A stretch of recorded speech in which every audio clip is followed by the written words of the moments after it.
Persem crucis de inimicis nostris, libera nos Deus noster, in nomine Patris et Filii et Spiritus Sancti. Amém.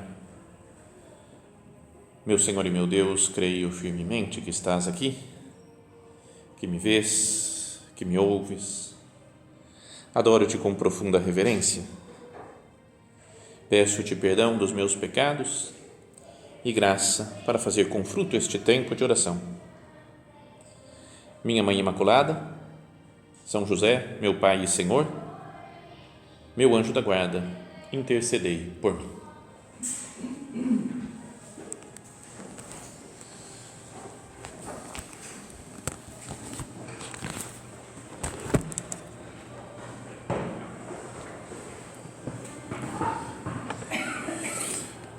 O discurso de despedida de São Paulo que a gente estava meditando para aqueles presbíteros de Éfeso, continua com ele tinha falado, hoje eu dou testemunho diante de todos, eu não sou responsável se alguém se perder, pois não deixei de vos anunciar todo o plano de Deus a vosso respeito. Então ele falou, a minha parte eu fiz, mas agora ele diz, cuidai de vós mesmos e de todo o rebanho sobre o qual o Espírito Santo vos estabeleceu como guardiões, como pastores da igreja de Deus que ele adquiriu com o seu sangue. Cuidai de vós mesmos, em primeiro lugar, como que falando, cultivai a vida interior. Para a gente viver a caridade, que é o tema desse nosso recolhimento, é preciso ter uma vida interior muito profunda, em primeiro lugar, uma caridade para com Deus, deixar que o amor de Deus more em nós, e depois morar dentro do amor de Deus. Lembra a frase de Jesus, quando ele, na despedida lá da última ceia, ele diz, como o Pai me amou, assim também eu vos amei, permanecei no meu amor. Como o Pai me amou, que é um amor que é uma pessoa divina também, o Espírito Santo, como o Pai me amou, assim também eu vos amei. Ele derrama o Espírito Santo. O amor de Deus foi derramado em nossos corações pelo Espírito Santo que nos foi dado. Então Jesus fala, permanecei no meu amor. Que nós queiramos viver de amor mesmo, a fundo por cada pessoa. E depois, amor a Deus, então depois que transmite para os outros, cuidai de vós mesmos e de todo o rebanho sobre o qual o Espírito Santo vos estabeleceu como guardiões. O Espírito Santo, que vamos comemorar amanhã a festa dele, a solenidade de Pentecostes, ele vive dentro de nós, para nos santificar, mas também nos deu algumas pessoas, que se estabeleceu cada um de nós como guardiões dessas pessoas. Os filhos, os parentes, os amigos, as outras pessoas da obra. Como anda a minha responsabilidade? Eu faço oração, rezo, penso nas pessoas que Deus me confiou, que colocou sobre a minha responsabilidade. Isso tudo faz parte da vida de caridade para com os outros. Logo depois, São Paulo fala uma coisa que é assustadora. Dá medo até, de pensar na vida atual, como essas coisas podem ser muito, muito reais, muito atuais. Ele fala assim, eu sei que depois da minha partida surgirão entre vós lobos ferozes que não pouparão o rebanho. Além disso, do vosso próprio meio aparecerão homens com doutrinas perversas que arrastarão discípulos atrás de si. Não dá um arrepio, de falar, gente não é do mal só, sei lá, os inimigos de Deus que vão atacar, aquela comunidade recém-nascida de Éfeso, mas são gente, fala, de dentro de vós, do vosso próprio meio aparecerão homens com doutrinas perversas, surgirão lobos ferozes que não pouparão o rebanho.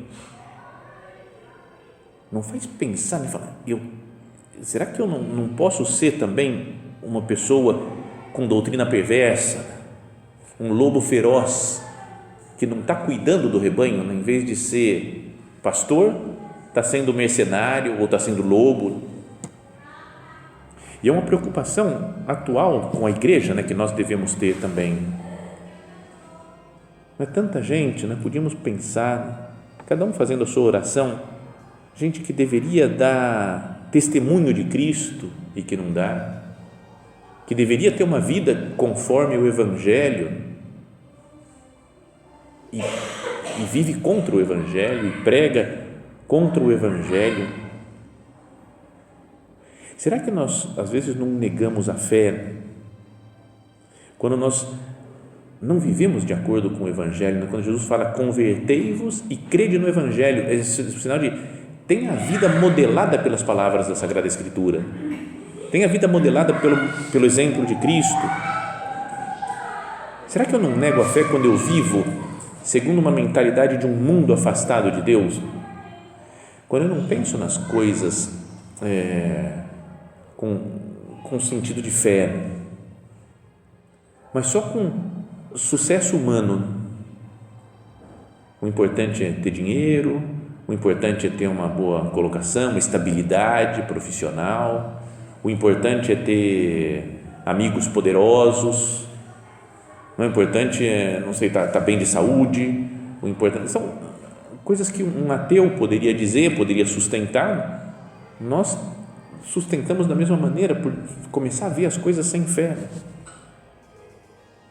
Vamos nos colocando, né, no centro do mundo, né? A pessoa que nega Deus, né, a pessoa que não vive de fé, se coloca no centro do universo, coloca o homem como o ser central e assim acaba vivendo egoisticamente, acaba deixando de viver a caridade. São Paulo fala, vai aparecer gente que vai ser lobo feroz e homens com doutrinas perversas que vão seduzir outras pessoas. Não é? Talvez gente falando assim, não, para, esse negócio de São Paulo, de falar que tem que sofrer para entrar no reino dos céus, não, para, né? Esse negócio que o Paulo falou aí, diz não sei o que, Jesus Cristo que ressuscitou, não é bem assim, sabe, todas as heresias, né, que nós podemos pensar que já aconteceram na história da igreja. Agora, no catecismo da igreja até fala assim, né, mas são as palavras meio assustadoras, né? Ponto 675 do catecismo da igreja. Antes da vinda de Cristo, a igreja deverá passar por uma prova final que abalará a fé de numerosos crentes. Não é assim, uma prova como esses lobos ferozes, como esses homens com doutrinas perversas, que fala que vão arrastar muitos. E fala, é gente de vocês, da comunidade de Éfeso, que vai surgir, que vai enganar as pessoas. E aqui o catecismo fala, a igreja deverá passar por uma prova final que abalará a fé de numerosos crentes. A perseguição que acompanha a sua peregrinação da terra porá a descoberto o mistério da iniquidade, sob a forma de uma impostura religiosa, não é como uma apostasia, as pessoas que abandonam a fé, que trará aos homens uma solução aparente para os seus problemas à custa da apostasia da verdade. Não dá medo isso daqui, né? De falar, gente que vai procurar resolver uma solução aparente dos seus problemas, porque vai pensar humanamente só à custa de uma apostasia da verdade, afastando da verdade de Cristo, do Evangelho. A suprema impostura religiosa é a do anticristo, isto é, de um pseudo-messianismo em que o homem se glorifica a si mesmo, substituindo-se a Deus e ao Messias encarnado. Quantas vezes nós olhamos, né, no mundo nosso que nós vivemos, né, esse negócio de um desejo de saúde, de sucesso, de levar vantagem, de ter a vida garantida. Será que não estamos vivendo esse reino, né, do anticristo, né, que coloca o homem que vai se glorificando a si mesmo? E quando eu vivo assim, então eu deixo de viver a caridade, não cuido das pessoas. Por isso, então, São Paulo fala, eu sei que depois da minha partida surgirão entre vós lobos ferozes que não pouparão o rebanho. Além disso, do vosso próprio meio aparecerão homens com doutrinas perversas que arrastarão discípulos atrás de si. Por isso, estai sempre atentos. Lembrai-vos de que durante 3 anos, dia e noite, com lágrimas, não parei de exortar a cada um em particular. Volta a falar, isso daqui a São Paulo, da sua preocupação pela salvação de cada alma, de cada pessoa que Deus lhe tinha confiado. Estai sempre atentos. Diante de nosso Senhor, conversando com Ele, podíamos nos perguntar, nos examinar, falar: Senhor, eu tenho sido sempre atento para não deixar que eu vá perdendo a fé, vá tendo uma visão muito humana das coisas, ou que as outras pessoas da minha família ou as amigas passem a ter uma visão puramente mundana dos acontecimentos e fico colocando minha esperança só em coisas da terra, em coisas passageiras. E então São Paulo diz uma coisa que também tudo são palavras que a gente deve meditar bastante, mas ele fala assim: agora entrego-vos a Deus e a sua palavra misericordiosa, que tem poder para edificar e dar a herança a todos os que foram santificados. O que ele faz, São Paulo? Ele fala: agora o que eu faço é entrego vocês para Deus. Dá até uma impressão, pode dar, de desistir das coisas. Entreguei para Deus já. Já não dá, mas entreguei para Deus essa situação, vocês aqui. Mas se nós entendemos da maneira correta, de falar: entrego-vos a Deus e a sua palavra misericordiosa, que tem poder para edificar, para dar a herança a todos os que foram santificados. Como é importante, dentro da caridade, a oração por todas as pessoas. Quanto que eu rezo mesmo, quanto que eu me apoio no poder da oração. Porque muitas vezes a gente se preocupa em como é que eu tenho que fazer, como é que eu tenho que falar com essa pessoa, como é que eu tenho que corrigir, como que eu ajudo, como que eu faço bem para esse e do outro. E quanto que eu rezo? Não é? Às vezes as pessoas falam: o que eu posso fazer? Não, tudo bem, eu já rezo, mas o que mais? Sabe, quase como se rezar fosse uma pitadinha de um salzinho lá que eu coloco lá assim em cima, um temperinho.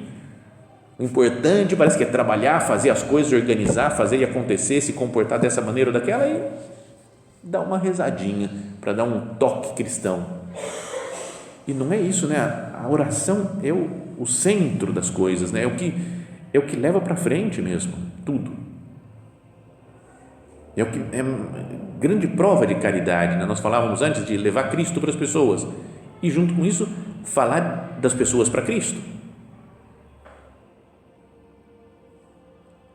Levar Cristo aos outros e levar os outros a Cristo. Aquela pergunta que nós nos fazemos sempre no círculo, fiz um memento na Santa Missa, pela obra de Deus, pelas minhas irmãs e de modo especial pelas minhas diretoras. É importante falar quanto que eu rezo, especialmente na missa, pelas pessoas. Eu confio no poder da oração, confio no poder da missa, especialmente da liturgia, que pode transformar o mundo, pode transformar todas as relações entre nós, pode converter as pessoas. Isso falava um padre uma vez, que ele dizia como se fosse um outro padre, mas acho que era ele mesmo que pensou isso, num retiro que eu estava fazendo, que um padre estava atendendo confissões uma atrás da outra e era só coisa forte, pecado.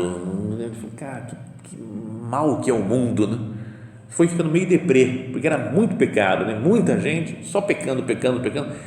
Para padre no confessionário, em geral, o pessoal conta os pecados, não conta as coisas boas, mas ele foi ficando meio para baixo, mas daí ele lembrou, falou: basta uma missa, porque é a redenção operada por Cristo e supera todos os pecados da humanidade. Então, uma missa, que valor que não tem para a caridade, para transformar as pessoas. Se eu me apoiasse mais no poder da missa,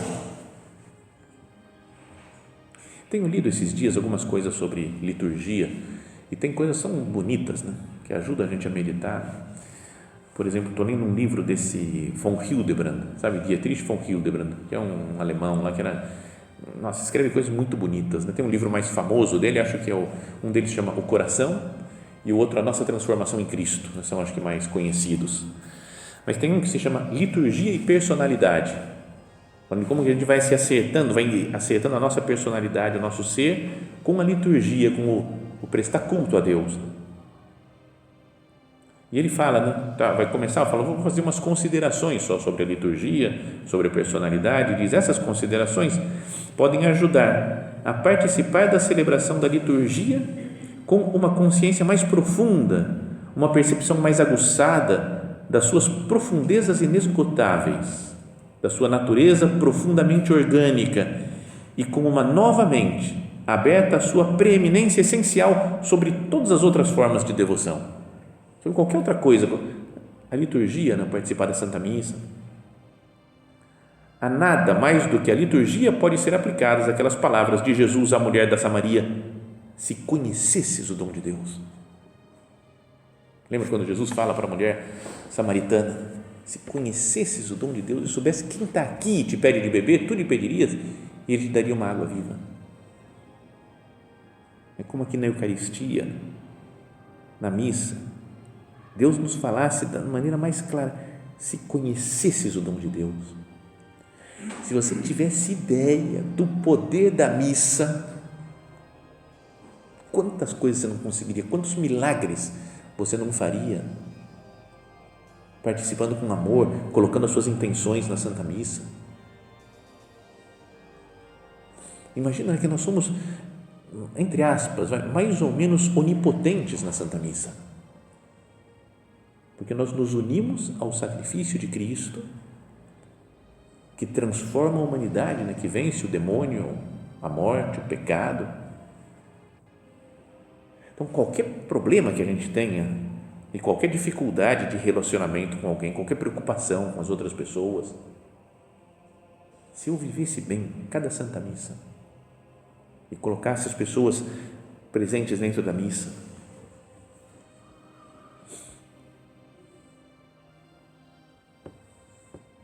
ligando isso da missa, com o que nós falávamos antes, né? Dos problemas, das falta de fé, né? Desses lobos ferozes que vão aparecer, né? Dos homens iníquos, né? Que vão transmitir doutrinas falsas. Me fez pensar também em uma outra frase do Papa Bento XVI, quando há alguns anos teve o pessoal lá da Rússia, lá os ortodoxos, resolveram publicar em russo a Opera Omnia do Bento XVI, né? Todos os livros dele, traduziram, publicaram, porque achavam que era super bonito, super profundo o ensinamento dele, né? Como antes até como cardeal Ratzinger, depois como Papa. E aí o Bento XVI fez uma espécie de dedicatória, uma introduçãozinha breve lá a essa edição dos russos, e falava sobre a liturgia, né? Falava: a causa mais profunda da crise que perturbou a igreja está no obscurecimento da prioridade de Deus na liturgia. Então parece que estou divergindo um pouco do tema, né? Era para falar de caridade, fica falando de liturgia, mas é que as coisas estão ligadas. A causa mais profunda da crise que perturbou a igreja está no obscurecimento da prioridade de Deus na liturgia. A gente esquecer, né, que é para Deus tudo. E uma pena, né, que às vezes nas missas a gente veja, né, uma centralidade do homem, do que o padre vai fazer de novo, do que o padre vai falar de legal, deixando Cristo no segundo plano. E aí ele diz: tudo isso me levou a dedicar-me ao tema da liturgia mais amplamente do que no passado, porque sabia que a verdadeira renovação da liturgia é uma condição fundamental para a renovação da igreja. Então, se eu vivesse bem a Santa Missa, com amor, e os outros sacramentos, eu estou tocando a graça de Deus diretamente, será que isso não seria uma grande manifestação da caridade para com os outros? Eu não me transformaria, isso que São Paulo fala também, né? cuidai de vós mesmos e de todo o rebanho. Será que eu não vou cuidar da minha vida espiritual se eu cuidar da missa? E não vou salvar almas? Não vou levar as outras pessoas para Deus se eu cuidar especialmente da missa? Não cobicei prata, ouro ou vestes de ninguém, fala São Paulo. Vós bem sabeis que estas minhas mãos providenciaram o que era necessário para mim e para os que estavam comigo. Então, tem algo misturado de interesse pessoal no meu relacionamento com as pessoas? Ao viver a caridade, mesmo com as outras pessoas de casa, tem algum interesse pessoal? Quer dizer, ouro ou prata eu acho que não adianta muito, não falo, vou ficar amigo desse pessoal que está aqui porque eu quero ouro e prata, cara. Acho que estão procurando no lugar errado, né? Mas sei lá, eu quero uma influência, quero, sei lá, vou ficar mais amiga dessa porque eu vejo que ela tem moral com tal coisa, ela pode me ensinar isso daqui ou aquilo lá, então eu vou me aproximar mais. Não é essa coisa de apostolado com o pessoal mais rico, né? Isso daí porque o pessoal pode ajudar, pode dar um dinheiro, dá para entender que é necessário que a obra, os apostolados precisam de dinheiro, né? Mas será que eu não faço uma acepção de pessoas? Não é? Tem uma pessoa que uma vez, a gente até ficou tirando sarro dos homens lá, assim, um numerário, que apareceu um senhor uma vez na missa no nosso centro, que era amigo de outro, assim, e fomos cumprimentar, ver quem que era o senhor depois da missa. E ele começou a bater papo e tinha um que estava olhando meio de cima para baixo para ele. Um lá falou assim, que estranho, esse cara do nada apareceu aqui, nem conhece ninguém, veio na missa, ficou meio assim. E aí o homem foi falando, não, porque eu conheço fulano de tal, conheci ele num bar, na verdade, bar, sabe, começou aquele julgamento assim ali. E aí, no meio da conversa, ele falou, não, porque eu sou dono de uma construtora. Aí ele deu um passo para frente, fisicamente, falou, construtora? Aí se empolgou, nós falamos, agora empolgou, né? Tem dinheiro, agora se interessou. Enquanto eu conheci o outro, um bar, que é isso? Mas se é dono de construtora, aí vamos dar atenção. Então, e aí ficamos brincando com isso, não é que ele que seja assim, né, preocupado com dinheiro, mas foi engraçado no momento. Mas pode ser que a gente também dê mais importância, sei lá, para pessoas famosas, pessoas ricas. Então aí sim eu vou fazer apostolado, meu apostolado, e gosto de mostrar até que eu tenho amigas importantes. Que importância tem isso? Eu já contei isso outras vezes, mas uma vez fui num cemitério que eu queria conhecer desde pequenininho, sabe, quando era moleque, via na televisão, morreu o ator não sei o que, foi enterrado no cemitério São João Batista do Rio de Janeiro. Aí depois outro, morreu o cara da Globo lá não sei o que, foi enterrado no cemitério São João Batista do Rio de Janeiro. Toda hora, desde criança, falei, cara, está todo mundo enterrado lá. E depois fui pesquisar e tá Machado de Assis, tá Tom Jobim, Santos Dumont, tá todo um monte de gente super famosa. Então uma vez que fui no Rio de Janeiro, fui lá nesse cemitério para conhecer, mas eu falei, como é que eu não tinha uma lista de mapa de onde estavam as pessoas? Então encontrei um coveiro e aí falei, onde é que está o pessoal aqui importante, hein? Você sabe, o pessoal famoso? Então depois eu descobri que ele estava bêbado indo no coveiro, então foi demoraria 1 hora para contar a história andando com o coveiro, pulando em cima dos túmulos para encontrar as pessoas famosas e ele bêbado, sem perceber que eu era padre. Então foi super divertido. Mas teve logo que eu falei assim, mas você conhece o pessoal importante, gente famosa que foi enterrado aqui? Falou, conheço todo mundo, eu te mostro tudo, mas embaixo da terra não tem ninguém mais famoso não, aí é tudo igual. Eu falei, cara, coveiro bêbado me deu uma aula. Eu falei, tá certo, tá bem, beleza. Então, São Paulo volta para ele, não cobicei prata ou ouro ou vestes de ninguém. Vós bem sabeis que essas minhas mãos providenciaram o que era necessário para mim e para os que estavam comigo. Que a gente também no apostolado ou no viver a caridade com os outros seja por puro amor à pessoa, não seja para conseguir méritos, aplausos por outras razões. Em tudo vos mostrei que trabalhando desse modo se deve ajudar os fracos, as pessoas que mais precisam. eu dedico tempo, energia para cuidar das pessoas que vão me dar, sei lá, mais trabalho um pouco. Meus filhos, né? Se a pessoa tem vários filhos, tem um que é mais doente, que tem mais fraqueza, mais difícil de ir bem na escola, a mãe tem que dedicar mais tempo para ele, para cuidar, para ajudar. Não é que ame mais ou ame menos, mas precisa dedicar mais tempo.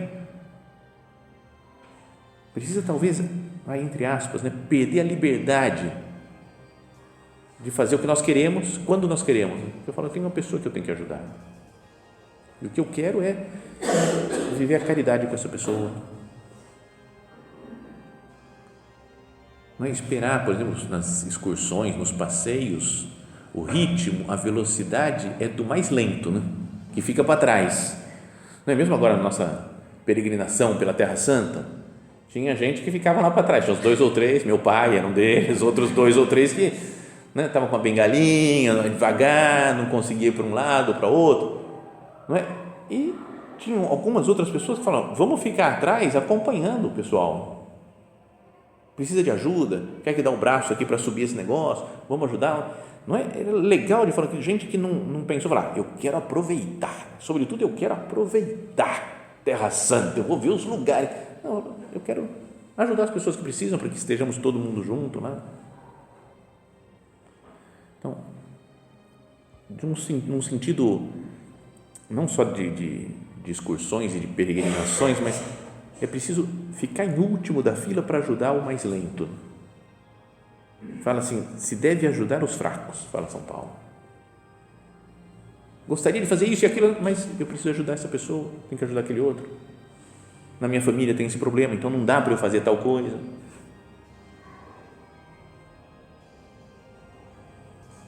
Em tudo vos mostrei que, trabalhando desse modo, se deve ajudar os fracos, recordando as palavras do Senhor Jesus que disse, e aqui está a única frase, né, de Nosso Senhor, fora do Evangelho, São Paulo fala que ele disse isso, há mais felicidade em dar do que em receber. Frase de Nosso Senhor, felicidade, alegria em servir, em dar aos outros. As mulheres até entendem muito esse negócio de dar presente, né? A mulher fica feliz quando dá presente, não é? Homem, em geral, não pensa muito, né? Mesmo na nossa peregrinação aí, parava em loja, ixi, as mulheres queriam comprar coisa, algumas vezes para elas, mas muitas, a maioria das vezes é para comprar, para dar de presente para um, dar presente para outro, dar presente, que homem não pensa, cara, sei lá, rezei por você lá na Terra Santa, mas não dá presente, ok, mas as mulheres ficam pensando, tem isso daqui, tem que, não posso esquecer daquela pessoa, desse filho, dessa cunhada, desse sobrinho, dessa nora, desse tio, e vão lembrando e comprando presente para todo mundo. Tinha não sei se falei isso, alguém já falou aqui, mas um dos guias lá, o guia que nos dirigiu lá em Belém, mostrou as coisas de Belém, era um católico colombiano, super gente boa, super divertido, falava piada o tempo todo, e o pessoal às vezes ficava o tempo todo, muito tempo em loja, muito tempo em banheiro. Ele falou, a próxima excursão nós vamos fazer 21 dias, 7 para conhecer a Terra Santa, 7 para fazer compra e 7 para ir no banheiro, porque aí vocês ficam mais tranquilos, né? Mas era assim o tempo todo. Mas voltando ao tema aqui, há mais felicidade em dar do que em receber. Muita gente, mais do que receber um presente, uma lembrança, gosta, fica feliz, mas quando pode alegrar e dar presente para um monte de gente, fica mais feliz ainda, fica contente com isso. Que nós usemos isso, que é meio natural do ser humano, para a vida espiritual. Se eu estou meio triste, meio chateado, será que não é por estar meio centrado em mim?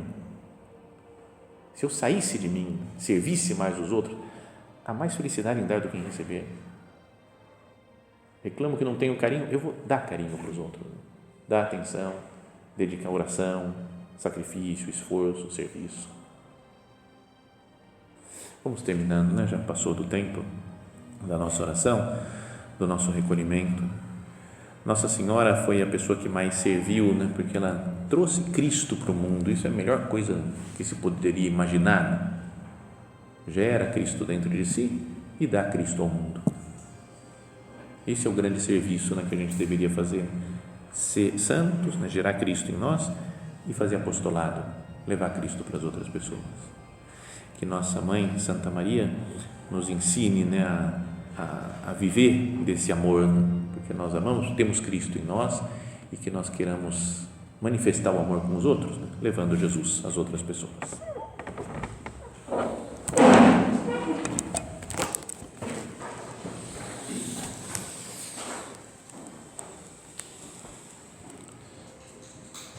Dou-te graças, meu Deus, pelos bons propósitos, afetos e inspirações que me comunicaste nesta meditação.